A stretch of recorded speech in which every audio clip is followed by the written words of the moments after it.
Il est grand temps de te faire confiance. Apprends à faire pour toi-même ce que tu fais spontanément pour les autres. Et il y a une question que je trouve extrêmement puissante, qui peut débloquer des situations qui traînent depuis des semaines, des mois, voire des années. Cette question, c'est: si quelqu'un venait me voir avec exactement le même problème que moi, qu'est-ce que je lui proposerais concrètement? Qu'est-ce que je lui dirais? Quelle est la première question que je lui poserais? Quelle étape je l'aiderais à clarifier? Quelles ressources je l'aiderais à voir? Concrètement, quelle action simple je lui proposerais de poser dès maintenant? Parce que souvent, quand il s'agit des autres, nous y voyons plus clair. Une personne vient nous parler d'un blocage, elle nous explique qu'elle n'avance pas, qu'elle a peur, qu'elle se sent perdue, qu'elle a honte de ne pas avoir déjà agi, et assez vite, nous arrivons à avoir une option. Pas forcément toute la solution, ni absolument toute la stratégie pour y arriver, mais une première étape. Un appel à passer, une information à demander, un choix à faire, un cadre à poser, une version imparfaite à amorcer. Pour les autres, nous arrivons à faire cela. Nous savons écouter, reformuler, simplifier, encourager, structurer, prioriser, remettre du mouvement. Mais quand il s'agit de nous-mêmes, c'est parfois comme si toutes ces compétences s'effaçaient, comme si notre lucidité était valable pour tout le monde, sauf pour nous, comme si notre expérience ne comptait plus dès que le sujet nous touche directement, ou comme si notre intelligence pratique s'éteignait au moment précis où nous aurions pu en avoir besoin. Alors aujourd'hui, j'ai envie de te dire ceci: il est grand temps de te faire confiance. Pas dans le sens où tu dois tout savoir, ni tu dois tout gérer toute seule, ou tu n'as besoin de personne. Non. Se faire confiance, ce n'est pas considérer toutes nos idées comme des solutions magiques. Se faire confiance, c'est commencer par se remettre dans le cercle de personnes qui peuvent bénéficier de ce que l'on sait déjà. Parce que toi aussi, tu peux bénéficier de ta clarté. Toi aussi, tu peux profiter de ton expérience. Toi aussi, tu peux tirer parti de ton sens pratique. Tu peux apprécier ta propre douceur et tu peux te servir de cette capacité que tu as à voir une porte ou une fenêtre quand quelqu'un d'autre ne voit plus que le mur. Tes ressources personnelles. Et si on osait en parler autrement? Bienvenue dans Le Bonheur à la vie à la mort, le podcast où on se choisit en optimisant ses ressources sans se renier ni s'ignorer. Je suis Victoria Bonheur, accompagnatrice en élévation personnelle, tisseuse d'élan fluide et de clarté. Ce podcast est un espace de réflexion sans injonction pour celles et ceux qui veulent vivre autrement, avec plus de justesse, plus de paix, plus de présence. Aujourd'hui, on va parler de confiance en soi sous un aspect très concret, sans pour autant arriver à des extrémités où tu dois te dire: «Je suis invincible, je n'ai peur de rien» ou encore «Je sais déjà tout faire». J'ai envie qu'on aborde cette capacité de se consulter sérieusement avant de se blâmer de ne pas réussir à avancer. Parce que cela fait une grosse différence. Quand nous sommes face à une situation qui nous semble bloquée, notre première réaction n'est pas toujours de compter sur nous-mêmes. Même quand on a l'impression qu'on ne peut pas faire autrement, très souvent, on orchestre tout un tribunal dans notre tête, avec un réquisitoire qui demande: «Pourquoi tu n'as toujours pas fait ça? Comment tu as pu laisser traîner ça? Qu'est-ce qui ne va pas chez toi? Pourquoi tu n'es pas plus discipliné? Pourquoi les autres y arrivent et pas toi? Qu'est-ce que les gens diraient si ça se savait?» Et dans ce tribunal intérieur, chaque élément devient une pièce à conviction à charge contre nous. Le retard, la peur, la fatigue, l'hésitation, la difficulté deviennent des preuves. Et petit à petit, la situation n'est plus seulement un état des choses, elle devient un jugement sur notre identité. Ce n'est plus un dossier à traiter, c'est la preuve qu'on manque de sérieux. Ce n'est plus un message à écrire, c'est la preuve qu'on ne sait pas gérer. Ce n'est plus un projet à lancer, c'est la preuve qu'on n'est pas légitime. Ce n'est plus une décision à prendre, c'est la preuve qu'on risque de tout rater. Et à partir du moment où le résultat d'une tâche devient une preuve d'identité, elle devient beaucoup plus lourde. Ce n'est plus juste une tâche, c'est carrément un monstre posé sur le bureau. Et quand on regarde un monstre, on ne cherche pas naturellement un stylo, une première phrase, une première action. Non, on se fige, on tourne autour, on cherche à l'éviter ou à le repousser. On cherche une nouvelle méthode révolutionnaire, une nouvelle formation, un nouveau déclic, une personne extérieure qui va enfin nous dire comment faire. Et parfois, oui, c'est utile de demander de l'aide. D'ailleurs, c'est une compétence précieuse. Se faire accompagner, apprendre auprès de quelqu'un d'autre, avoir un autre point de vue, gagner du temps grâce à l'expérience d'une autre personne, ce n'est pas un aveu de faiblesse. Au contraire, il y a des moments où c'est exactement ce qu'il nous faut. Quand on ne voit plus clair, quand on manque d'informations, quand on a besoin d'un cadre, quand on tourne en rond, bref, quand on a besoin d'être soutenu, guidé, sécurisé ou voire même challengé. Mais il y a aussi un piège dans cette histoire parce qu'à force de nous appuyer sur des ressources extérieures exclusivement, on peut oublier que nous sommes déjà une ressource réelle pour nous-mêmes. Nous avons déjà vécu un certain nombre de choses, nous avons déjà traversé des situations particulières, nous avons engrangé un certain nombre de connaissances, développé des compétences. On a déjà été des ressources pour d'autres avec nos conseils et puis on leur a trouvé des options pour se dépatouiller de leur situation problématique. Bref, on a déjà fait preuve de lucidité, de stratégie, de créativité, de sens pratique. Et parfois, ce qui nous manque, ce n'est pas une information supplémentaire, c'est l'autorisation d'utiliser ce que nous savons déjà pour nous aussi. Je vais te donner un exemple très concret. J'ai fait des études d'ingénierie qui devaient se clôturer par la remise d'un mémoire pour avoir mon diplôme. Et en fait, pendant 4 ans, après la fin de mes études, j'ai été incapable de rédiger ce mémoire. 4 ans. Quand je dis incapable, ce n'est pas parce que je ne savais pas écrire, que je ne savais pas utiliser un clavier, que je ne savais pas réfléchir ou que je n'avais rien à dire. Bien au contraire.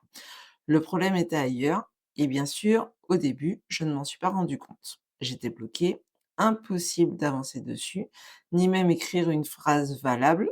Bref, t'as compris, c'était vraiment compliqué et au fil du temps, ce mémoire avait cessé d'être juste un mémoire à écrire. Il était devenu carrément un poids, une honte, un rappel régulier qui venait me dire: «Tu n'as toujours pas ton diplôme, tu n'as toujours pas fait ce qu'il faut pour passer de l'autre côté». Et au départ, c'était un travail scolaire à produire, mais très vite, c'est devenu une montagne et c'est devenu presque une identité. Je suis celle qui n'arrive pas à finir son mémoire.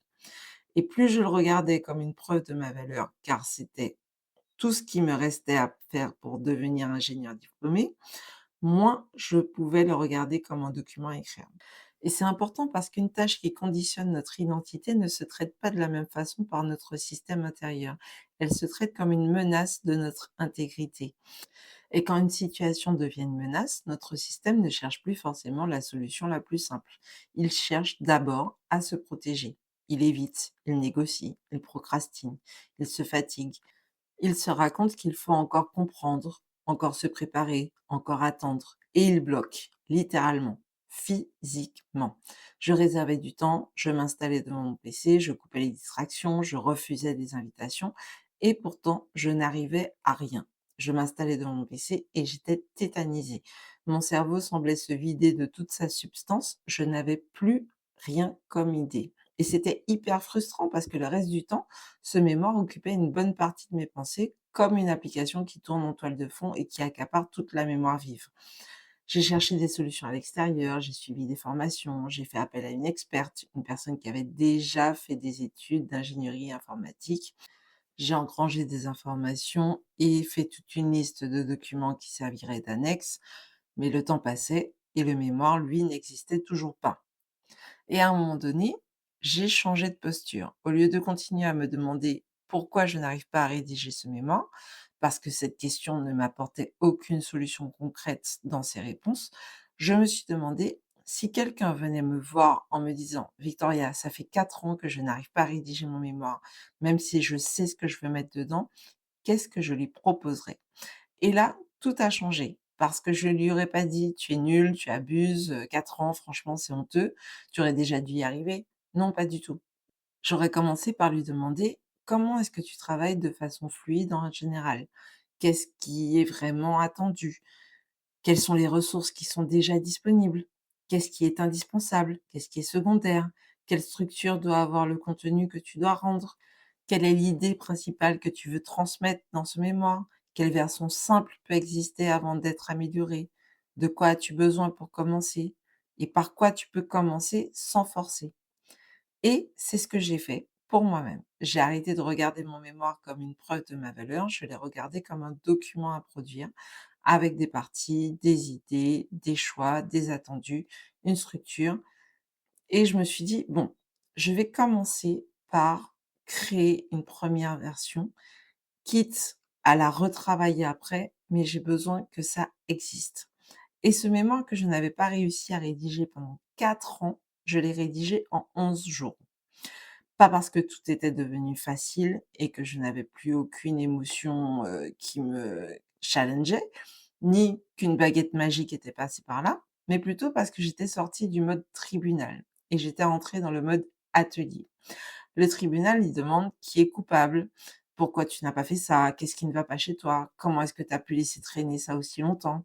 En quoi est-ce un aveu de faiblesse ou une preuve de ton incompétence?» L'atelier, lui, il demande autre chose. Qu'est-ce qu'on fabrique maintenant? Quels outils sont disponibles? Quelles pièces manquent? Qu'est-ce qu'on peut simplifier? Quelle est la prochaine action faisable là tout de suite maintenant? Comment est-ce qu'on remet du mouvement? Et souvent, quand on est bloqué, on n'a pas besoin d'ériger en plus un tribunal dans sa tête. On a besoin d'un atelier, d'un espace où on arrête de se frapper avec le problème pour commencer à le manipuler. Un espace où on peut dire: «OK, bon, bah, ça, c'est là. Oui, ça fait longtemps. Non, c'est pas l'idéal. Il y aura peut-être des changements qui vont nous impacter, mais quelle est la direction dans laquelle on a choisi de s'engager et maintenant, qu'est-ce qu'on fait avec ça?» Et c'est beaucoup plus concret. C'est surtout beaucoup plus utile parce que la honte ne structure pas un plan. La culpabilité ne rédige pas de mail. La pression ne dessine pas de méthode pour accomplir une tâche. Le mépris de soi ne clarifie pas une décision.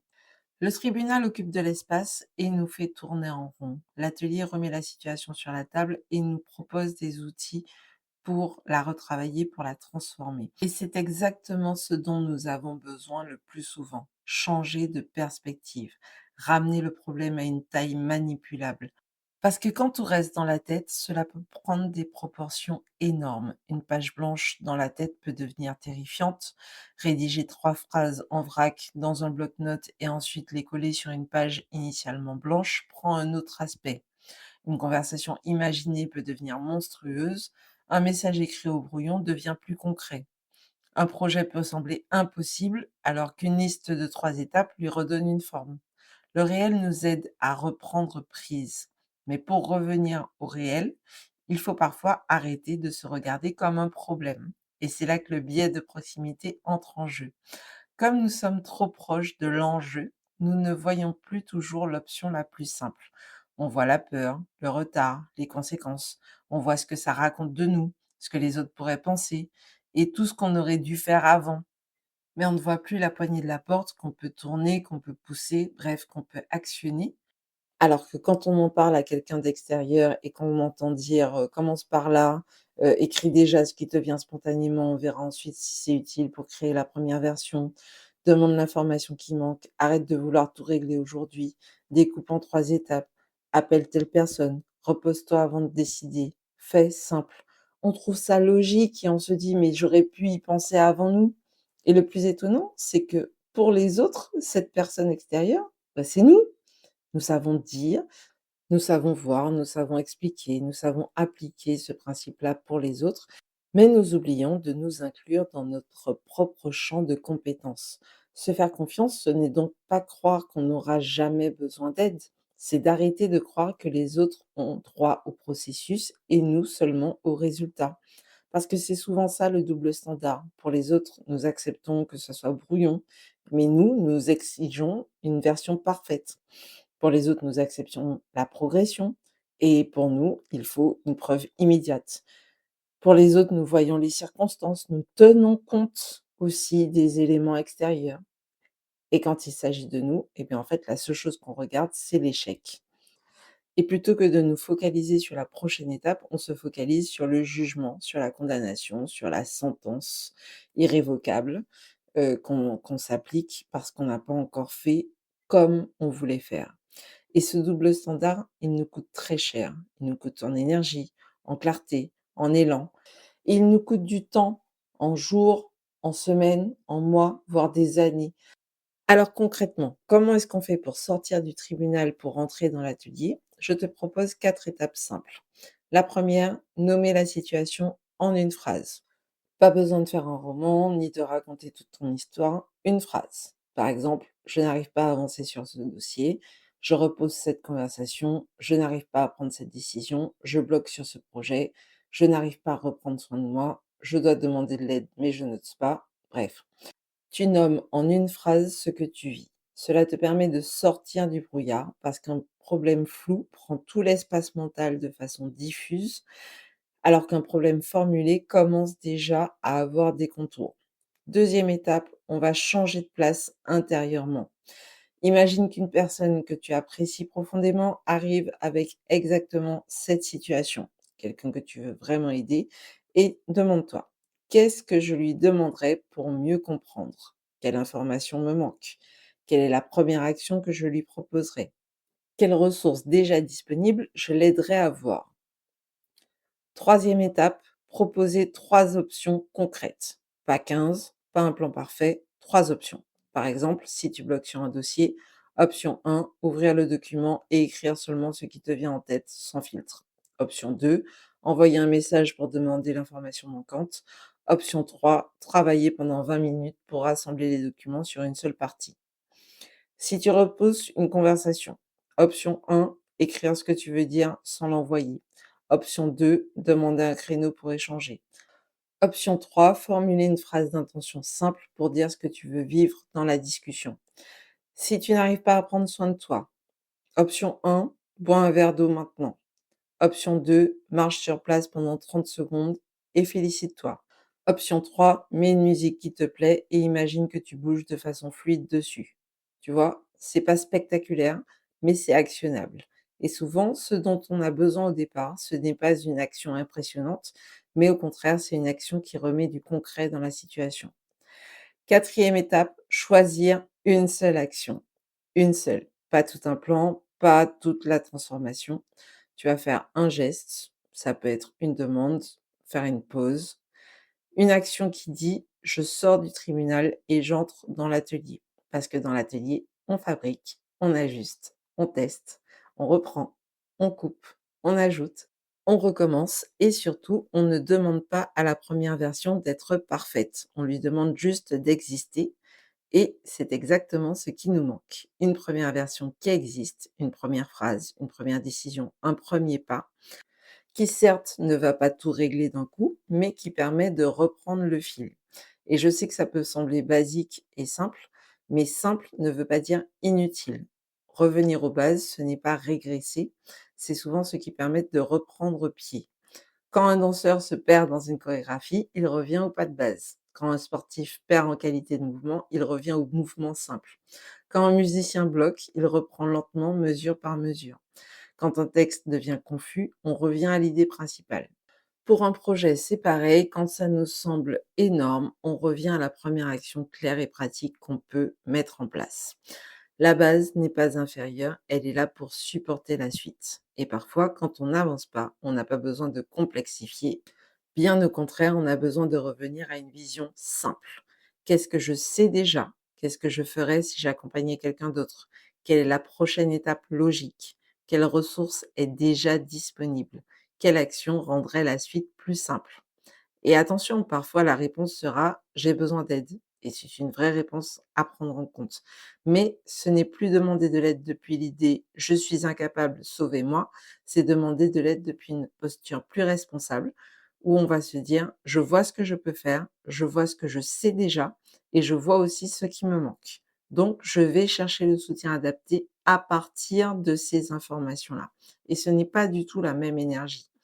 Dans un cas, on cherche quelqu'un pour nous sauver de nous-mêmes. Dans l'autre, on mobilise une ressource extérieure pour compléter notre propre système de ressources. Et ça, c'est beaucoup plus puissant parce que nous ne sommes pas sans ressources. Nous ne sommes pas des cases vides qui doivent être remplies forcément par l'extérieur. Nous sommes des êtres vivants qui avons accumulé des savoirs, des essais, des erreurs, des expériences, des intuitions, des observations. Et nous avons appris avec des échecs, oui, mais aussi des victoires. Et même nos blocages peuvent devenir des informations précieuses. Nos retards peuvent nous apprendre ce qui était trop lourd et nos échecs peuvent nous montrer quelles ressources on peut mobiliser. Et bien entendu, cela se fait à condition de ne pas rester dans la phase tribunal, mais de passer en mode atelier. Et dans cet atelier, c'est toujours la même question qui revient. Qu'est-ce que je fais spontanément pour les autres que je pourrais enfin faire pour moi? Peut-être qu'à quelqu'un d'autre, tu offrirais de l'écoute. Alors écoute-toi vraiment sans préparer immédiatement la sentence. Peut-être que tu proposerais une reformulation. Et dans ce cas, reformule ton problème en une phrase claire au lieu de le laisser devenir un flou artistique. Peut-être que tu visualiserais une stratégie. Alors pour toi-même, tu écris quelques étapes simples. Peut-être que tu donnerais de la douceur. Alors pas la peine de t'insulter ou de te dénigrer dès que tu montres une faille. Peut-être que tu définirais un nouveau cadre. Alors pour toi-même, tu peux poser justement des limites ou un rendez-vous avec toi-même. Et si jamais tu sens que tu as besoin d'une autorisation, eh bien je t'invite à t'autoriser à faire une première version imparfaite. On dit que c'est en forgeant qu'on devient forgeron. L'idée, en fait, c'est de pratiquer le mouvement pour que ça devienne de plus en plus fluide. Même si au début, c'est délicat, même si au début, ça peut paraître difficile. Quand c'est difficile, ça veut dire que tu as une phase d'apprentissage. Ça veut dire que tu ne maîtrises pas encore le geste. Parce que la facilité, ce n'est pas forcément la simplicité. Ça peut être simple et difficile, ça peut être complexe et facile, tout dépend simplement de ton niveau de maîtrise. Et oui, même si pour le moment ça te paraît insurmontable, moi je suis là aussi pour te rappeler que tu es plus compétent ou compétente que tu ne le crois. Et tu t'en rends compte surtout quand tu arrêtes de te regarder comme un problème à régler. Parce que tu peux être fatigué, tu peux être confus ou confuse, tu peux avoir besoin d'aide, oui, mais cela ne signifie pas que tu es dénué de ressources. Et se faire confiance commence ici. Pas dans une certitude absolue que tout va bien se passer, ni dans une posture de force permanente, mais dans ce choix concret de se parler comme à quelqu'un qu'on veut aider, de se consulter comme quelqu'un qui a déjà réussi à traverser certaines situations, de s'appuyer au moins sur la partie de soi que les gens viennent consulter. Parce que l'idée, c'est de se responsabiliser sans avoir besoin de se dénigrer, de se guider sans se brutaliser et de se considérer soi-même comme une personne ressource valable. Alors, pour aller plus loin, je te propose un petit exercice. Tu choisis une situation dans laquelle tu te sens bloqué en ce moment, une seule. Tu l'écris en une phrase et si besoin, tu mets pause, le temps de l'avoir écrite. Ensuite, tu imagines qu'une personne que tu apprécies profondément vienne te voir avec exactement cette phrase à la bouche. Et pour te guider à aider cette personne qui vient avec ce problème, je vais te poser quelques questions auxquelles je t'invite à répondre de préférence à l'écrit. Qu'est-ce que je lui demanderais pour mieux comprendre? Qu'est-ce que je lui dirais pour qu'il ou elle ne se sente plus seul avec ce problème? Quelle action simple je lui proposerais? Quelles ressources déjà disponibles je l'aiderais à conscientiser?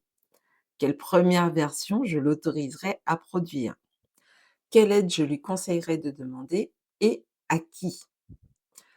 Écris ce qui te vient sans filtre, puis relis tes réponses. Et ensuite, tu vas choisir une seule chose que tu peux appliquer dès maintenant. Une seule. Une décision ou une mini-action qui te fait passer du tribunal à l'atelier. Et si tu veux aller encore plus loin, tu peux même prononcer cette phrase. Je peux faire pour moi-même une partie de ce que je fais déjà spontanément pour les autres. Prends le temps de noter ce que ça te fait d'entendre ça, parce que parfois on n'a pas besoin d'un nouveau conseil. On a besoin de se donner enfin le droit de faire pour soi-même ce que l'on fait déjà spontanément pour les autres. Tu peux t'écouter avec sérieux, tu peux te parler avec respect, tu peux te guider avec clarté, te proposer des options concrètes. Et peut-être qu'à partir de là, ce qui semblait bloqué peut redevenir manipulable. Pas forcément facile, ni magique, mais possible. Merci encore d'être entré dans cette bulle avec moi. Je t'encourage à partager cet épisode si tu sens que ça peut aider quelqu'un que tu connais à renouer avec le bonheur et la joie. Si ce sujet t'a plu, n'hésite pas à mettre un like et un commentaire pour me dire ce qui a particulièrement résonné pour toi. Si tu as des questions, tu peux aussi les mettre dans l'espace commentaire. Si ce n'est pas déjà fait, je t'invite à t'abonner à la chaîne Victoria Porte-Bonheur et à activer les notifications pour être tenu au courant des nouveaux épisodes. Et tu peux également me retrouver dès maintenant sur Instagram via Victoria Porte-Bonheur. Parce que le bonheur n'est pas un luxe, c'est un appel à l'alignement de soi, à la vie, à la mort. C'était Victoria Bonheur dans le bonheur, à la vie, à la mort, le podcast où on se choisit en optimisant nos ressources sans se renier ni s'ignorer. À bientôt!